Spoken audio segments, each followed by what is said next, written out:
Hello and welcome everyone. अगर आप teaching exams की तैयारी कर रहे हैं so you are in the right place. CTET exam में अब कुछ ही दिन बचे हुए हैं और यह वीडियो आप में आत्मविश्वास भर देगा कि सीटेट अब बहुत ही आसानी से अच्छे अंकों से आप क्वालिफाई करेंगे। इस वीडियो में सीटेट के लिए कुछ ऐसे कॉन्सेप्ट आप समझने वाले हैं जिनसे कि सीटेट एग्जाम में क्वेश्चन बनते हैं, और इन कॉन्सेप्ट को अगर आपने अच्छे से समझ लिया तो बहुत ही कम समय में 25-30 सेकेंड में आप आसानी से सही आंसर पहचान लेंगे सीटेट में। और टाइम मैनेजमेंट अगर आपका अच्छा रहेगा तो सीटेट आपके लिए बहुत ईजी हो जाएगा। बहुत से लोगों को आते हुए प्रश्न छूट जाते हैं एग्जाम में, ठीक है। तो टाइम मैनेजमेंट पे भी पकड़ आपकी स्ट्रांग होनी चाहिए, उसके लिए ज़रूरी है कि आपका कॉन्सेप्ट क्लियर हो। तो वीडियो को ध्यान से देखिए। आइए हम शुरू करते हैं। सबसे पहले जो भी नए लोग हैं मैं आपसे बता दूं, यह वीडियो आप टारगेट टीचर 68500 चैनल पे देख रहे हैं। मेरा नाम है दिव्येंद्र मिश्रा। सीटेट, यूपी टेट के साथ साथ सुपर टेट और DSSB PRT एग्जाम मैंने खुद क्वालिफाई किए हैं। और बहुत जल्द आपको शिक्षक भर्ती के लिए, सुपर टेट के लिए बेहतरीन PDF नोट्स मेरे एक्सपीरियंस से बनाए हुए जो भी हैं सब आपको मिलने वाले हैं। तो इसके लिए चैनल को सब्सक्राइब भी जरूर करिएगा। चलिए, यह वीडियो आप में आत्मविश्वास भरेगा जिससे कि सीटेट एग्जाम में बहुत ही हेल्प मिलने वाला है। तो वीडियो को ध्यान से देखिए, बहुत ही इंपॉर्टेंट वीडियो है एग्जाम के कुछ दिन पहले पढ़ने के लिए। देखिए, यहाँ पे भाषा से रिलेटेड कुछ इंपॉर्टेंट चीज़ें हैं जिनसे कि सीटेट एग्जाम में सभी क्वेश्चन बनते हैं।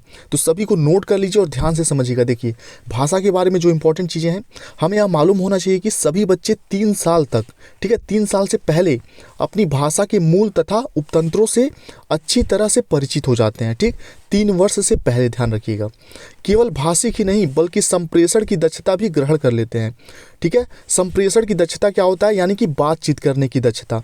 ठीक है, एक 3 साल के बच्चे से किसी भी ऐसे विषय पर अच्छी तरह से बातचीत किया जा सकता है जो उसके संज्ञानात्मक दायरे के अंदर आता हो। और सिर्फ इतने से ही 3 से 4 क्वेश्चन आपके एग्जाम में बनते हैं सीटेट में। हर बार आप कोई भी प्रीवियस ईयर का क्वेश्चन पेपर उठा के देख सकते हैं। ये NCERT से बनाया हुआ नोट्स हैं। चलिए आगे हम क्वेश्चन भी करेंगे अभी, और क्वेश्चन के थ्रू भी कॉन्सेप्ट समझेंगे। और आप सिर्फ क्वेश्चन पढ़िएगा, सबके पूरे 15 के 15 आंसर आप सही बताएंगे। ठीक है, पेडागोजी वगैरह के जो भी हैं। चलिए अगला देखिए। इस बात से यह पता चलता है कि सामान्यतः एक बच्चा भाषाई जगत से संपर्क के अतिरिक्त अंतर्निहित भाषाई क्षमता के साथ क्या होता है, जन्म लेता है। ठीक है, और भाषा पे सबसे अच्छी थ्योरी किसकी है? चॉम्स्की की। ध्यान रखिएगा, ठीक है। चॉम्स्की की जो थ्योरी है भाषा पर सबसे इंपॉर्टेंट है, और इनकी थ्योरी आपको ज़रूर पता होनी चाहिए। और इनके थ्योरी की जो अंदर की इंपॉर्टेंट बातें हैं वही यहाँ पे आपको लिखी हुई मिल रही हैं बहुत शॉर्ट में, तो सबको नोट करते चलिएगा।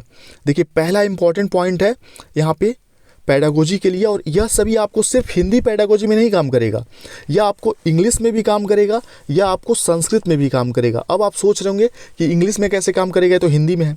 ठीक है, ये हिंदी का नहीं है, हिंदी में लिखा हुआ है। ठीक है, बाकी यही चीज़ें इंग्लिश में ट्रांसलेट होकर इंग्लिश पेडागोजी में पूछी जाती हैं, संस्कृत में ट्रांसलेट होकर संस्कृत पेडागोजी में पूछी जाती हैं। ठीक है, ध्यान रखिएगा। चलिए, शिक्षण का फोकस व्याकरण पर ना होकर विषय वस्तु पर होना चाहिए, यानी कि इंग्लिश में यही ग्रामर वाली बात हो गई। ठीक है, और संस्कृत में तो व्याकरण को व्याकरण ही कहते हैं। तो शिक्षण का फोकस कभी भी प्राथमिक स्तर पर व्याकरण पर नहीं होना चाहिए। जब भी व्याकरण वाला ऑप्शन कोई आपको दिखे प्राथमिक स्तर के क्वेश्चन पेपर के अंदर, समझ जाएगा वह नकारात्मक है। ठीक है, विषय वस्तु पर होना चाहिए। भाषा की कक्षा का माहौल ऐसा होना चाहिए कि जहाँ बच्चों को उनकी बात कहने और सुनने का अधिकाधिक अवसर मिले। ठीक है, भाषा का कक्षा कभी भी शांत नहीं होना चाहिए। शांत जो वर्ड है यह नकारात्मक है, ध्यान रखिएगा। अगला इंपॉर्टेंट जो चीज़ है, प्राथमिक स्तर पर ऐसा बाल साहित्य होना चाहिए जिससे शब्दों और घटनाओं का दोहराव हो। इससे भी कई बार क्वेश्चन बने हुए हैं। ठीक है, कि बाल साहित्य कैसा होना चाहिए, तो जहाँ पे दोहराव हो, ठीक है, घटनाओं और शब्दों का क्या हो, दोहराव हो। जैसे फॉर एग्जाम्पल कोई भी प्राथमिक स्तर का कविता आप पढ़ते हैं तो देखते हैं एक ही शब्द बार बार आता है। ठीक है, उसी को कहते हैं शब्दों वगैरह का, घटनाओं वगैरह का दोहराव। ठीक, चलिए अगला देखते हैं। भाषा के सभी आधारभूत कौशलों में सर्वप्रमुख कौशल सुनना है। ध्यान रखिएगा। देखिए यहाँ पे समझिए, सुनना, ये जो सुनना है सबसे इम्पोर्टेंट क्यों है कि अगर बच्चा सुन नहीं पाएगा तो उसके अंदर कोई भी शब्द नहीं रहेगा, और शब्द भंडार नहीं रहेगा तो बोल नहीं पाएगा। फॉर एग्जाम्पल, हमने कभी अगर अरबी लैंग्वेज नहीं पढ़ा है, सुना ही नहीं है, ठीक है, हमने अरबी कभी सुना नहीं है अपने कान से, तो अरबी हम बोल भी नहीं पाएंगे।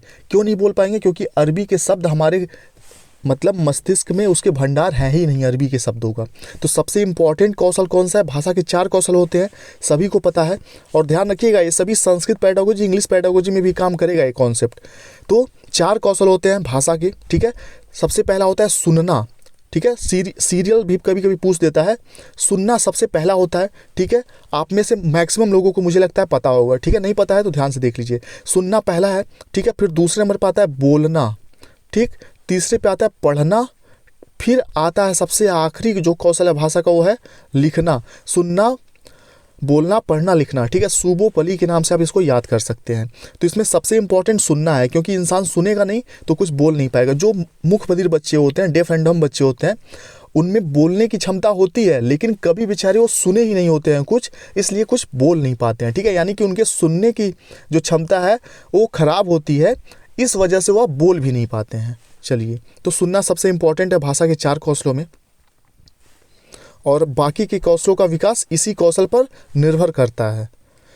भाषा के पाठ्यक्रम में कहानी का शैक्षणिक प्रयोग मुख्यतः इसलिए जरूरी है क्योंकि इससे बच्चों में स्मरण क्षमता का विकास होता है। यानी कि कहानी कथन, जो कहानी कथन से क्वेश्चन पूछता है, कहानी कथन का क्या महत्व है भाषा में, ऐसा वैसा, तो आप ध्यान रखिएगा। इससे स्मरण क्षमता सबसे इम्पॉर्टेंट उसकी जो है विशेषता, वो है स्मरण क्षमता का विकास कराना। उसके बाद अगला देखिए, भाषा सिखाने के लिए सामाजिक अंतःक्रिया अति आवश्यक है। यानी कि अगर सामाजिक अंतःक्रिया नहीं होगी बच्चे की, बच्चा अगर सुनने की कौशल भी उसकी बढ़िया है, मतलब उसका सुनने वाली जो क्षमता है वह ठीक है, अगर उसको जंगल में ले जाके हम छोड़ देंगे तो वह भाषा नहीं सीख पाएगा। जाहिर सी बात है, मोगली वगैरह का मूवी आपने देखा ही होगा, ठीक है। यानी कि भाषा सीखने के लिए सुनने के साथ साथ समाज के साथ अंतःक्रिया करना भी जरूरी है। अगला कॉन्सेप्ट देखिए, बच्चे सर्वप्रथम समाज और परिवार से ही भाषा सीखते हैं। और हाँ, यहाँ एक चीज़ और याद रखिएगा, यहाँ पे भाषा सीखते नहीं हैं, यहाँ होगा, माफ़ करिएगा लिखने में थोड़ी सी त्रुटि हो गई है, अर्जित करते हैं, ठीक है। भाषा अर्जित करते हैं, क्योंकि भाषा सीखते हम कहाँ पे हैं? भाषा सीखते हम विद्यालय में हैं, स्कूल में हैं, ठीक है। अगर सीखना शब्द आ गया यानी कि अधिगम, लर्निंग आ गई, तो यह विद्यालय में संभव है, उचित अध्यापकों के द्वारा, उचित पुस्तकों के द्वारा, ठीक है, और भी बहुत सारी चीज़ें। तो सीखना विद्यालय में होता है और अर्जित करना परिवार और समाज में होता है। जो मातृभाषा होती है वह हम क्या करते हैं? मातृभाषा को हम अर्जित करते हैं। ध्यान रखिएगा, मातृभाषा हम हमेशा अर्जित करते हैं, ठीक। और जो हमारी सेकेंड लैंग्वेज होती है, ठीक है, कोई भी, जैसे मान लीजिए हमारी भोजपुरी है, ठीक, तो हमने जो हिंदी वगैरह सीखा है वह सीखा है, ठीक है, प्रॉपर सीखा है। और मान लीजिए इंग्लिश भी हमारा सेकेंड लैंग्वेज है, तो इंग्लिश को हमने क्या किया है? सीखा है। जो भी सेकेंड लैंग्वेज होगा उसको हम सीखेंगे, लेकिन मातृभाषा हमेशा अर्जित की जाती है। तो और समाज और परिवार से जो भाषा हम प्राप्त करते हैं उसको क्या कहते हैं? अर्जित करना कहते हैं। ध्यान रखिएगा ये चीज़ आप। अगला देखिए, प्राथमिक स्तर पर भाषा शिक्षण का मुख्य उद्देश्य आसान सरल अभिव्यक्ति के अवसर प्रदान करना है, ठीक है। यहाँ पे आसान शब्द आपको मैंने बताया, आसान सरल ये नकारात्मक होता है प्राथमिक कक्षाओं में, लेकिन आसान सरल के साथ साथ यहाँ पे अभिव्यक्ति के अवसर देना जुड़ा हुआ है, इसलिए यहाँ पर यह शब्द सकारात्मक हो गया, ठीक है। ध्यान रखिएगा, ये सब चीज़ें तो आप आसानी से समझ जाएंगे। तो देखिए, इतने कॉन्सेप्ट आप समझ गए, और इतने कॉन्सेप्ट से संस्कृत पेडागोजी हो गया। यानी कि आपका, चाहे आपने संस्कृत लिया हुआ है, हिंदी लिया हो, हिंदी तो सबका होगा, या इंग्लिश लिया हो, संस्कृत इंग्लिश में से कुछ भी लिया होगा आपने, दोनों में काम करेगा, ठीक है। और कुछ टैग वर्ड हैं जिस पे PDF मैंने तैयार कर लिया है, काफ़ी इंपॉर्टेंट है संस्कृत के लिए, जो कि मैं, जिन लोगों ने व्हाट्सएप ग्रुप के थ्रू PDF नोट्स लिया है उनको भी मैं प्रोवाइड कर दूंगा, आपको परेशान होने की ज़रूरत नहीं है। और जो लोग चाहते हैं यूट्यूब पे वीडियो अपलोड हो तो वीडियो के थ्रू भी मैं वह बता दूंगा, जिससे कि संस्कृत में आसानी से सही आंसर आप पहचान पाएंगे पेडागोजी में। बाकी पैसेज मैंने बता ही दिया है आपको। और वीडियो आपको यहाँ पे पसंद आया हो तो अभी प्लीज़ लाइक कर दीजिए और अपने व्हाट्सएप ग्रुप में शेयर भी करिएगा। चलिए, अब सीधे कुछ प्रश्नों की तरफ चलते हैं जो कि आपके आत्मविश्वास को बढ़ाएंगे। ये सारे कॉन्सेप्ट समझने के बाद उन प्रश्नों का आंसर देना आपके लिए ईजी हो जाएगा, ठीक है। ध्यान रखिएगा। चलिए, तो कुछ क्वेश्चन करते हैं। यहाँ पे एक प्रश्न है, यही प्रश्न थोड़ा फोटो अच्छे से क्लिक नहीं हुआ है, माफ़ करिएगा, लेकिन यहाँ पे क्या लिखा हुआ है आप समझ पा रहे होंगे। जो पहला प्रश्न है, पढ़ना कौशल में सबसे ज़्यादा महत्वपूर्ण है। आंसर आप भी दीजिएगा, ठीक है। ध्यान रखिएगा, पढ़ना कौशल में सबसे ज़्यादा महत्वपूर्ण है। कुछ यहाँ पे इंपॉर्टेंट क्वेश्चन है हिंदी पेडागोजी के प्रीवियस ईयर के। अर्थ और अनुमान लगाना, शब्दों का उच्चारण करना, वर्डों की पहचान करना है, पढ़ने की गति। तो यहाँ पे ध्यान से पहले इंपॉर्टेंट चीज़ आप समझ लीजिए। सिर्फ आंसर बताना मेरा उद्देश्य नहीं है, आपको कॉन्सेप्ट समझाना उद्देश्य है मेरा। तो पढ़ने के लिए सबसे इम्पोर्टेंट क्या है, यहाँ पे जो मैं पढ़ पा रहा हूँ, कि यहाँ लिखा हुआ है पढ़ना कौशल में सबसे ज़्यादा महत्वपूर्ण है, तो मैं कैसे पढ़ पा रहा हूँ, ठीक है। क्योंकि मुझे ये जो भी वर्ड हैं, जो भी अक्षर हैं, क ख ग घ वगैरह, ठीक है, यह आता है। सबसे पहले जब भी आप जाते हैं क्लास में, हिंदी पहली कक्षा में ही, तो मतलब ऐसे पारंपरिक तरीका ही है, सबसे पहले हमें क्या सिखाया जाता है, सबसे पहले हमें क ख ग घ सिखाया जाता है, ठीक है। क्यों सिखाया जाता है, ABCD वगैरह क्यों सिखाया जाता है, क्योंकि अगर आप वर्डों को, अक्षरों को नहीं पहचानेंगे तो आप पढ़ कभी ज़िंदगी में नहीं पाएंगे, ठीक है। तो यहाँ पे इम्पॉर्टेंट क्या है, वर्डों की पहचान, यानी कि अक्षरों की पहचान पढ़ने के लिए सबसे ज़्यादा महत्वपूर्ण है। समझ गए होंगे इस कॉन्सेप्ट को आप। और यहाँ पे मान लीजिए एक आध क्वेश्चन का आंसर आप नहीं भी दे पाएंगे, तो आप एक कॉन्सेप्ट समझे रहेंगे, तो एग्जाम में आंसर आप फटाक से दे लेंगे। चलिए अगला देखते हैं क्वेश्चन हम। जिन बच्चों को लिखने में कठिनाई होती है, संभवतया उनमें कौन सी बीमारी होती है, कौन सी अधिगम अक्षमता होती है, लर्निंग डिसेबिलिटी होती है। तो कौन सी डिसेबिलिटी होती है, लिखने से संबंधित। यहाँ पे देखिए साफ साफ लिखा हुआ है ऑप्शन आपके सामने, लेखन अक्षमता, ठीक है। लेकिन हो सकता है कि एग्जाम में इस तरह ना आए, सिर्फ डिसलेक्सिया, डिसग्राफिया, डिसकैलकुलिया, डिसफेनिया ये सब आए। तो डिसग्राफिया, ग्राफ क्या करते हैं, ग्राफ में हम कुछ बनाते हैं ना, ग्राफ का मतलब क्या होता है, ग्राफ में कुछ बनाते हैं हम, कुछ ड्रॉ करते हैं, लिखते हैं। तो डिस माने होता है कमी, और ग्राफिया यानी कि लिखने से संबंधित, ठीक है। तो डिसग्राफिया यानी कि लिखने से संबंधित कठिनाई। चलिए यहाँ पे लेखन अक्षमता सही होगा 136 का। और डिसकैलकुलिया अभी आप जानते ही होंगे, डिस माने होता है कमी, कैलकुलेशन यानी कि गणित में हम करते हैं, यानी कि गणित संबंधी समस्या, गणितीय क्षमता। यह भी हम आगे देख लेंगे, इससे 3-4 क्वेश्चन आते हैं आपके एग्जाम में। चलिए अगला देखते हैं। मैं अपनी कक्षा में बहुभाषिकता को महत्व देती हूँ, इसलिए मैं, और ध्यान रखिएगा, बहुभाषिकता को हमेशा महत्व देना है प्राथमिक कक्षा में, ठीक है। बहुभाषिकता जो है यह प्राथमिक कक्षाओं के लिए अत्यंत आवश्यक होता है, ज़रूरी होता है, और यह शिक्षक के लिए एक अवसर होता है। तो जब भी बहुभाषिकता को पूछे तो समझ जाइएगा यह ज़रूरी है। इसलिए आप इसको कभी मत बताइएगा कि बहुभाषिकता से, यानी कि कक्षा में अलग अलग भाषा बच्चे बोलते हैं, तो उससे किसी का नुकसान नहीं है। उससे अच्छा है कि बच्चे कई भाषा सीखते हैं प्राथमिक स्तर पर, क्योंकि सीखने की जो क्षमता होती है भाषा को, वह प्राथमिक कक्षाओं में सर्वाधिक तीव्र गति से होती है। ध्यान रखिएगा। आपसे ये भी पूछा जाता है कि बच्चे भाषा किस उम्र में सीखते हैं, या भाषा सीखने के लिए कौन सी अवस्था इंपॉर्टेंट है, तो शैशवा अवस्था, ध्यान रखिएगा, ठीक है। शैशवा अवस्था हमेशा याद रखिएगा, शैशवा नोट भी करते चलिए तो ज़्यादा बढ़िया है। शैशवा अवस्था, ठीक है। शैशवा अवस्था भाषा सीखने के लिए सर्वाधिक महत्वपूर्ण है। तो अपनी बहुभाषिकता को महत्व देती हूँ, तो क्या करेगी शिक्षिका, भिन्न भिन्न भाषाओं की पुस्तकों का आदर करेगी। सिर्फ किताबों का आदर करने से थोड़ी कुछ होगा। बच्चों की कई भाषाओं की कविता की गान करवाएगी, मतलब कई भाषाओं में कविता पढ़वाएगी, या श्यामपट्ट पर हिंदी भाषा के शब्दों को 2 भाषाओं में लिख देगी। जैसे कुछ भी लिखेगी तो उसको 2 भाषाओं में लिखे, हिंदी और इंग्लिश या जो भी। या फिर सभी बच्चों को अपनी मातृभाषा कहने सुनने की आज़ादी देगी। बिल्कुल सभी बच्चों को मातृभाषा कहने और सुनने की आज़ादी देंगी, तब माना जाएगा कि आप बहुभाषिकता को महत्व देती हैं। चौथा ऑप्शन सही होगा। अगला जो क्वेश्चन है आपके सामने वह देखिए। अगला प्रश्न है आपके सामने, पहली दूसरी कक्षा के बच्चों को 7 भाषा सिखाने के लिए क्या ज़रूरी है, कि उन्हें कविता गाने के अधिकाधिक अवसर दिए जाएं, ठीक है। भाषा सिखाने के लिए पहली और दूसरी कक्षा के बच्चों के लिए क्या ज़रूरी है, कविता के अधिकाधिक अवसर दिए जाएं, कविता सुनाने के, या पारस्परिक संवाद के लिए प्रोत्साहित किया जाए, या अपने उच्चारण पर विशेष ध्यान देने के लिए कहा जाए, या बात कहने के तरीकों का अभ्यास कराया जाए। तो ध्यान रखिएगा प्राथमिक कक्षाओं में, ठीक है, छोटे बच्चों के उच्चारण पर बहुत ध्यान नहीं देना है, क्योंकि यह ऐसी चीज़ है, ऐसी गलतियाँ धीरे धीरे इसको बच्चे खुद से सुधार कर लेते हैं, ठीक है। और याद रखिएगा यहाँ पे कॉन्सेप्ट एक और निकल के सामने आता है, गलती।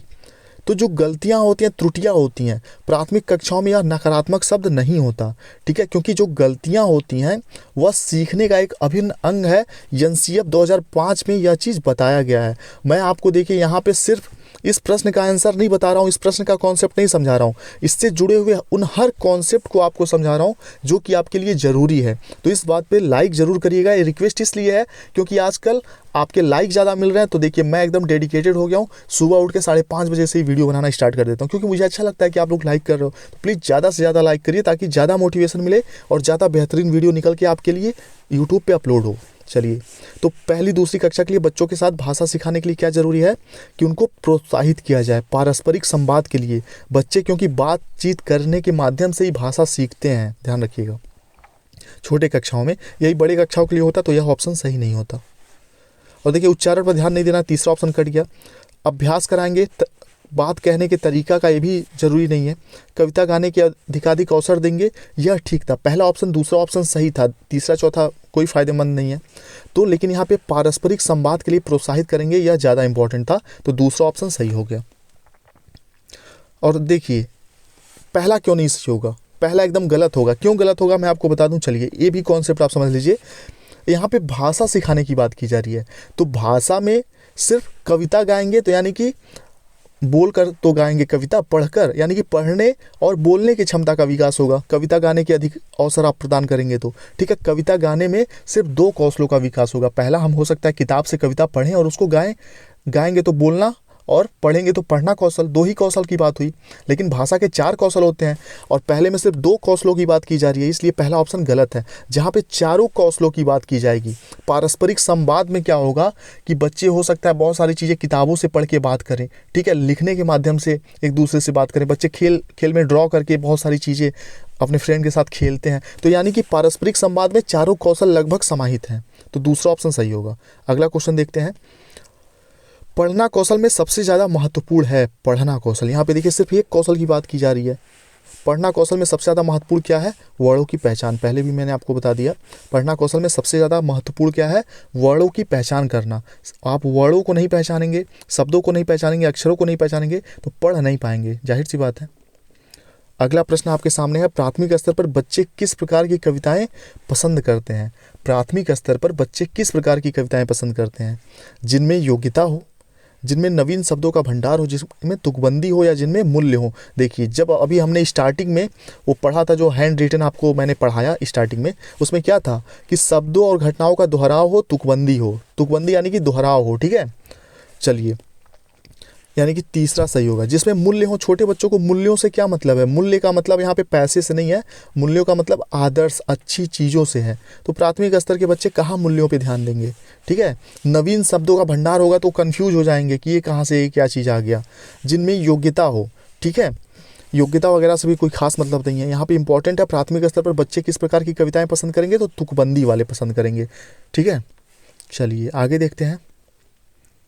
अगला आपके सामने जो क्वेश्चन है, भाषा अर्जन के संबंध में कौन सा कथन उचित नहीं है। जब भी नहीं आएगा एग्जाम में तो ध्यान रखिएगा, नहीं को हमेशा अंडरलाइन कर लेना है आपको।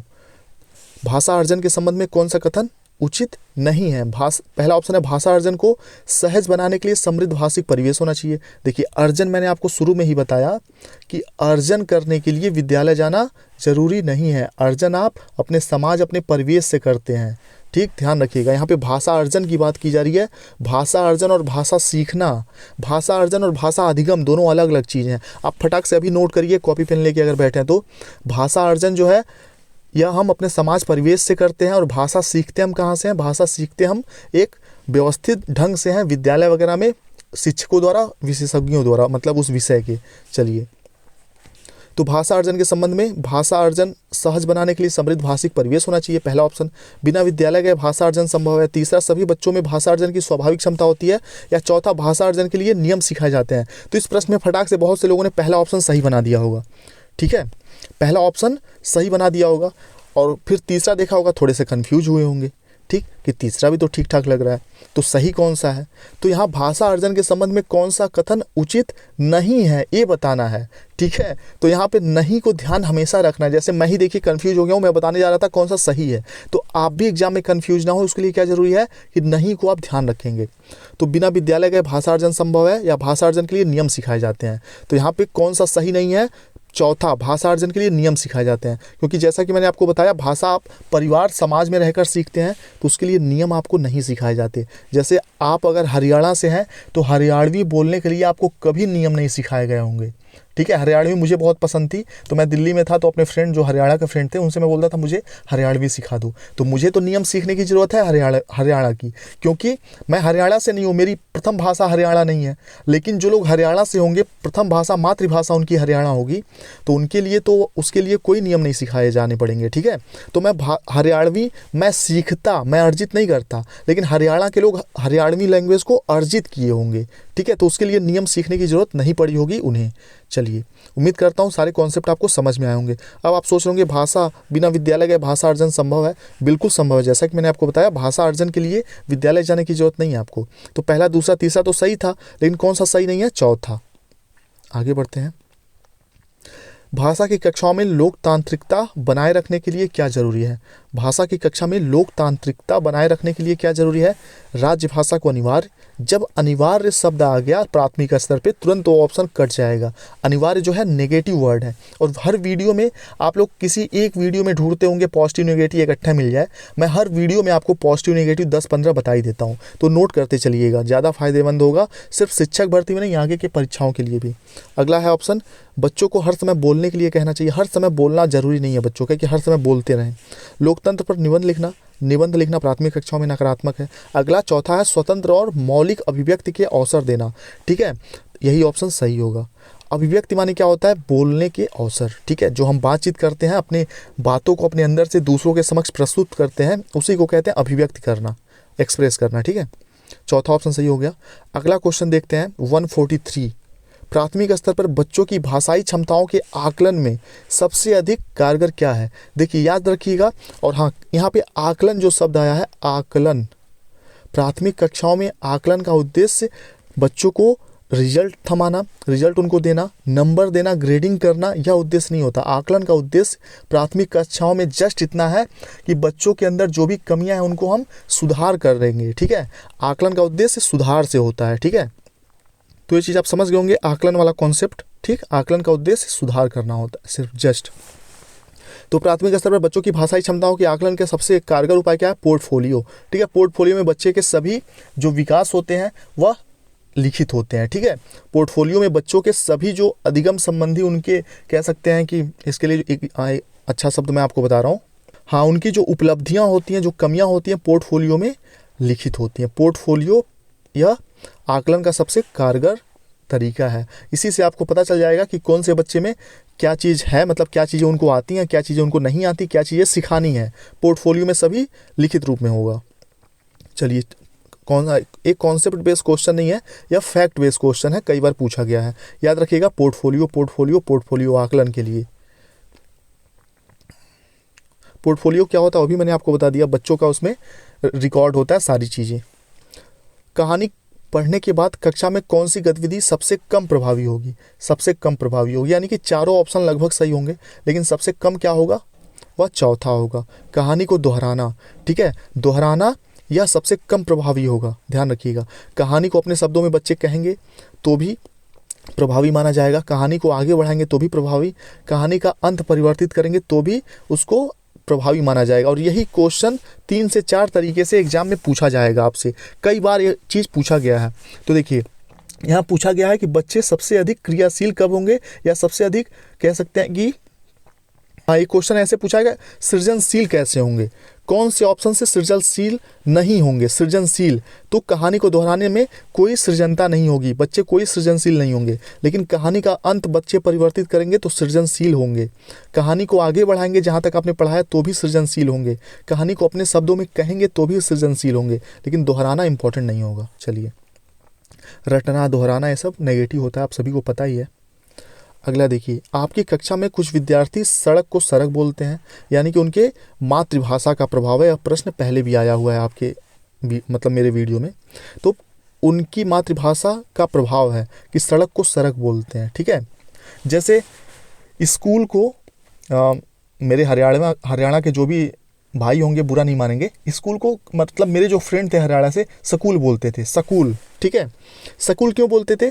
ऐसा थोड़ी उनको बोलना नहीं आता, उनके लैंग्वेज में है, मातृभाषा में ये चीज़ें हैं, ठीक है, कुछ लोगों के। तो अगर सड़क को कोई सड़क बोलता है यानी कि उनकी मातृभाषा का प्रभाव है यहाँ जस्ट।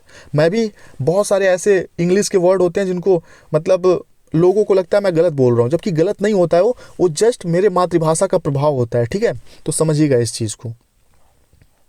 अगला देखिए, भाषा की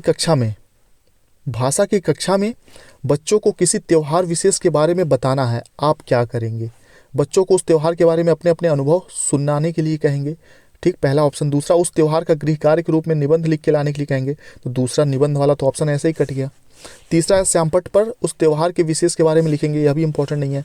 चौथा, किसी पुस्तक पर उस त्यौहार के बारे में पढ़कर सुनाएंगे, ठीक। देखिए यहाँ पे आप हिंदी पेडागोजी का क्वेश्चन कर रहे हैं, हो सकता है संस्कृत पेडागोजी या इंग्लिश पेडागोजी में सेम क्वेश्चन हो, तो ध्यान रखिएगा कि आप भाषा वाले क्वेश्चन पेपर को सॉल्व कर रहे हैं, ठीक है। भाषा यानी कि हिंदी भाषा, संस्कृत भाषा या इंग्लिश भाषा, कोई भी भाषा हो सकती है। तो भाषा में सबसे ज़्यादा जरूरी क्या है प्राथमिक कक्षाओं में, कि बच्चे खुद से अपने अनुभव व्यक्त करें, बच्चे ज़्यादा से ज़्यादा बोलें, बच्चे ज़्यादा से ज़्यादा सक्रिय हों। तो ऐसा कौन से ऑप्शन में हो रहा है? पहले ऑप्शन में हो रहा है कि बच्चों को उस त्यौहार के बारे में आप अपने अपने अनुभव बताने के लिए कहेंगे, तो इससे उनके भाषा का विकास होगा। सीटेट में किसी भी लैंग्वेज का, हिंदी, संस्कृत, इंग्लिश के क्वेश्चन का आप आंसर देंगे तो आप ये चीज़ अपने दिमाग में बिठा के आंसर करिएगा कि क्या उस ऑप्शन से बच्चों का भाषा विकास होगा, बच्चे का लैंग्वेज डेवलपमेंट होगा। अगर होगा तो वही ऑप्शन सही होगा। चलिए, समझ गए होंगे इस कॉन्सेप्ट को आप। वीडियो आपको ज़रूर पसंद आ रही होगी और वीडियो को शेयर जरूर करिएगा अपने व्हाट्सएप ग्रुप में, क्योंकि कर भला तो हो भला, ठीक है। प्लीज़ शेयर करिएगा, रिक्वेस्ट है सभी से।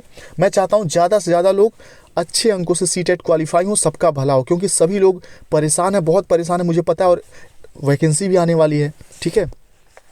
बच्चे के व्यक्तित्व निर्माण में का महत्वपूर्ण योगदान है, तो मातृभाषा का, सीधे, ठीक है। बच्चों के व्यक्तित्व निर्माण में मातृभाषा का महत्वपूर्ण योगदान है, क्योंकि व्यक्तित्व का निर्माण प्रारंभ से ही शुरू हो जाता है, जन्म से ही शुरू हो जाता है, ठीक है। और जन्म से ही हम, यानी कि जब शैशवावस्था में प्रवेश करते हैं, 2-3 साल के होते हैं, तो हम विदेशी भाषा बोलते हैं, क्षेत्रीय भाषा या शास्त्रीय भाषा, कोई भाषा नहीं बोलते, हम सिर्फ मातृभाषा बोलते हैं, इसलिए इसी का योगदान सर्वाधिक है। चलिए, अगला प्रश्न है 148 आपके सामने। भाषा की पढ़ाई समूची पाठ्यक्रम का केवल एक हिस्सा है, बेहद जटिल है, भाषा पाठ्य पुस्तक से ही संभव है या समूची पाठचर्या में व्याप्त है। अब देखिए यहाँ पे चौथा ऑप्शन सही होगा, बाकी के ऑप्शन सही नहीं होंगे। क्यों नहीं सही होंगे मैं आपको बता रहा हूँ, क्योंकि भाषा की पढ़ाई बिना आप भाषा को जाने, अगर आपको हिंदी भाषा नहीं पता है तो आप विज्ञान भी नहीं पढ़ पाएंगे, ठीक, आप पर्यावरण भी नहीं पढ़ पाएंगे, आप सामाजिक अध्ययन भी नहीं पढ़ पाएंगे, आप गणित भी नहीं पढ़ पाएंगे, कुछ भी संभव है। अगर आपको भाषा नहीं आता तो आप कुछ भी नहीं पढ़ पाएंगे, यानी कि समूची पाठचर्या में व्याप्त है। पाठचर्या का बहुत इंपॉर्टेंट हिस्सा है भाषा, बिना भाषा के कुछ भी संभव नहीं है, कोई पाठचर्या संभव नहीं है। पाठचर्या का यानी कि जो हमारा पूरा सिलेबस है, पूरा हमारा जो भी चीज़ है जिससे भी बच्चे सीखते हैं, उसके लिए क्या ज़रूरी है? भाषा। तो चौथा ऑप्शन सही होगा। अगला देखिए, हिंदी भाषा शिक्षण के संदर्भ में आप किस कथन से सहमत नहीं है तुरंत अंडरलाइन करिए, याद रखिए इस चीज़ को। भाषा शिक्षण के संबंध में आप किस कथन से सहमत नहीं हैं? पहला, कक्षा में बच्चों को अधिकाधिक लिखित कार्य दिया जाना चाहिए, अधिकाधिक लिखित कार्य नकारात्मक है। दूसरा, कक्षा में बच्चों की भाषा का सम्मान होना चाहिए, बिल्कुल सम्मान होना चाहिए, ठीक है। इस ऑप्शन को, भले ही दूसरा ऑप्शन सही है लेकिन बाकी के ऑप्शन हम जरूर पढ़ेंगे। तीसरा है, कक्षा में बच्चों को अपनी बात कहने की स्वतंत्रता दी जानी चाहिए, बिल्कुल दी जानी चाहिए। चौथा है, कक्षा में विविध प्रकार का बाल साहित्य उपलब्ध कराया जाना चाहिए, बिल्कुल सही है, ठीक। माफ़ करिएगा, यहाँ पे नहीं कौन सा है वो बताना है। देखिए मैं बार बार भूल जाता हूँ, इसीलिए मैं आपको भी कहता हूँ कि हो सकता है आप भी भूल जाते हो कि कौन सा नहीं है ये बताना है, इसलिए नहीं को अंडरलाइन करिए आप। तो देखिए अंडरलाइन था तो मेरा ध्यान चला गया है कि कौन सा नहीं है वो बताना है, तो पहला ही नहीं है, ठीक है। अधिकाधिक लिखित कार्य देना यह सही नहीं है भाषा शिक्षण के संबंध में, पहला ऑप्शन सही हो गया यहाँ पे, क्योंकि कौन सा नहीं है वो बताना है, तो पहला ही नहीं है। चलिए अगला देखिए, अगला प्रश्न आपके सामने है, बच्चों को अपने लेखन के प्रति आत्मविश्वास जगाने के लिए क्या ज़रूरी है? और हाँ, ये आत्मविश्वास जो है ना बहुत इंपॉर्टेंट है। जो भी वीडियो मैं डेली आपको करा रहा हूँ, इसमें कॉन्सेप्ट समझाने के बाद मैं देखता हूँ कि बहुत से लोगों के कमेंट आते हैं कि सर मेरे बहुत अच्छे से सही हो रहे हैं क्वेश्चन। लगभग 20 क्वेश्चन अगर आप करा रहे हैं तो 20 में 18 19 मतलब बहुत से लोगों के 20 में 20 सही हो रहे हैं। क्यों सही हो रहा है? क्योंकि मैंने आपको मतलब मैंने आपको कॉन्सेप्ट इंपॉर्टेंट समझाया, उसके साथ साथ आपने भी प्रीवियस ईयर से खुद से प्रैक्टिस किया होगा, जाहिर सी बात है। ठीक है, तो कॉन्सेप्ट समझिए, प्रीवियस ईयर से प्रैक्टिस करिए, सीटेट चुटकियों में पास होगा, बहुत बड़ी बात नहीं है। और उसके लिए आत्मविश्वास ज़रूरी है, और मेरे सभी वीडियो आप में आत्मविश्वास भरते हैं, इसलिए चैनल को सब्सक्राइब करके जुड़ जाइए इस चैनल के साथ। आपके शिक्षक बनने में इस चैनल का बहुत बड़ा योगदान होगा, ये चीज़ ध्यान रखिएगा। ठीक है, चलिए, उनके लिखने की गति पर ध्यान दिलाया जाना चाहिए, उनके अक्षरों की बनावट, उनकी वर्तनिक शुद्धता या उनके द्वारा लिखी गई बात का सम्मान। आत्मविश्वास कब जगेगा? जब बच्चा कुछ भी बताएगा, कुछ भी लिखेगा और हम बोलेंगे वाह गुड, बहुत अच्छा। जैसे मैं भी स्कूल में जब जाता हूँ, छोटे बच्चे आते हैं कॉपी चेक कराने, डेली होमवर्क वगैरह, तो अगर कुछ गलत भी लिखे है ना, तो मैं उस गलती को उनको बताता हूँ कि देखिए बेटा ये चीज़ गलत है, ये ऐसे होगा, लेकिन साथ में बोलता हूँ बहुत बढ़िया और बढ़िया लिख के लाना। ठीक है, तो उससे क्या होता है, उसमें आत्मविश्वास बनता है, रुचि बढ़ता है। ठीक है, तो उनके जो भी उनके द्वारा लिखी गई बात है उसका हमें सम्मान करना चाहिए एक शिक्षक के रूप में। बच्चों को हमेशा महत्व देना है, लेकिन वह महत्व कैसा होना चाहिए? सकारात्मक होना चाहिए। ये नहीं कि बच्चा सिगरेट पी रहा है तो बच्चों को महत्व देना है तो हम बोल देंगे कि वाह गजब, बहुत सही, सिगरेट पियो दबा के। ठीक है, ऐसा नहीं है, नकारात्मक चीज़ों से उनको बचाना भी है। ठीक है, सिर्फ सकारात्मक सपोर्ट देना है हमें। शिक्षक एक सहयोगी होता है, सहयोगी का काम ये नहीं होता कि उनको गलत दिशा में भी सिर्फ महत्व देना है, इसलिए चलो ठीक है पियो, सिगरेट पियो, दारू पियो, कोई ठीक है, ऐसा नहीं है, सिर्फ सकारात्मक सहयोग देना है आपको, ध्यान रखिएगा। इसके बाद फटाक से एक अधिगम अक्षमता पे, क्योंकि इस बार पैटर्न हल्का सा चेंज जरूर होगा, तो जो अधिगम अक्षमता है आपसे डिस्ग्राफिया, कैलकुलिया, डिसलेक्सिया नहीं पूछेगा, जाहिर सी बात है, आपसे इसके अलावा कुछ पूछेगा। ठीक है, तो बहुत सारे और भी अधिगम अक्षमता मैं आपके सामने लेके आने वाला हूँ इस वीडियो के जस्ट बाद। आज आपको 2 वीडियो मिलेगा, सुबह 8 बजे वाला। सुबह 8 बजे का मतलब है कि एग्जैक्ट 8 बजे नहीं मिल पाता है, बहुत सारे रीजन की वजह से, क्योंकि लाइव क्लास होती नहीं है, ये ऑफलाइन मोड में अपलोड होता है, और नेटवर्क प्रॉब्लम से कभी कभी आधा घंटा एक्स्ट्रा लग जाता है अपलोड करने में। तो 8 बजे वाली वीडियो आपको 8 बजे से लेके 9 बजे के बीच में 100% मिल जाती है डेली। ठीक है, और इसके अलावा आज आपको लगभग मान के चलिए कि 6-7 बजे भी कोशिश करूंगा एक वीडियो आपको प्रोवाइड कर दी जाए, बहुत ही अच्छी। ठीक है, तो आज 2 वीडियो आपको मिलने वाली हैं, एक वीडियो ये। और हाँ, व्हाट्सएप ग्रुप में जिन लोगों ने भी मैसेज किया है पीडीएफ नोट्स के लिए, मैं माफ़ी चाहूँगा, लगभग 200 लोगों का, 300 लोगों का मैं रिप्लाई नहीं कर पाया हूँ। तो उसके पीछे रीज़न ये था कि अभी नेटवर्क नहीं था, मैं जहाँ पे आया हूँ बिल्कुल नेटवर्क नहीं था। ठीक है, तो मैं आज घर जाऊँगा तो सभी लोगों को अच्छे से रिप्लाई करके जो भी पीडीएफ नोट्स वगैरह बाकी हैं सबको सेंड कर दूँगा। तो इस चीज़ के लिए आप घबराइएगा मत, शाम तक सभी को नोट्स मिल जाएंगे। ठीक है, और हाँ, आप भी अगर नोट्स लेना चाहते हैं तो 7905352723 पे आज शाम को मैसेज कीजिएगा, या फिर अभी मैसेज कर दीजिएगा, शाम तक आपको पीडीएफ नोट्स मिल जाएंगे। इसके लिए एक बार आपको 100 रुपीज़ का फ़ीस पे करना होगा। फ़ीस बहुत कम है, लेकिन सेलेक्टेड नोट्स हैं, जो भी मैं आपको दूंगा मेरे खुद के बनाए हुए नोट्स हैं। ठीक है, चलिए, वीडियो आपको पसंद आया होगा, थैंक यू, मिलते हैं नेक्स्ट वीडियो में।